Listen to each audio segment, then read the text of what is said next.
Այնինչ այսօր տեղի ունեցավ Թբիլիսիում խաղի ավարտից հետո, չի ներկայացնում վրաց ազգի մոտեցումը։ Ինչպես մարզադաշտում, այնպես էլ սոցիալական ցանցերում բոլոր վրացիները քննադատում են մի խումբ երիտասարդ վրացիների պահվածքը։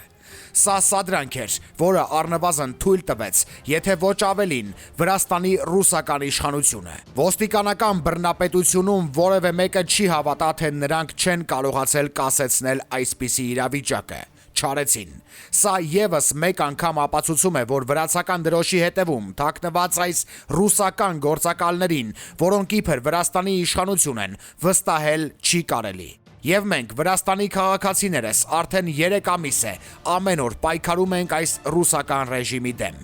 Իսկ Հայաստանի եւ հայերի հանդեպ նման դրական մթնոլորտ Վրաստանում, որը հիմա կա, ես երբեք չեմ տեսել։ Գրել է Գեորգի Թումասյանը Facebook-յան իր էջում։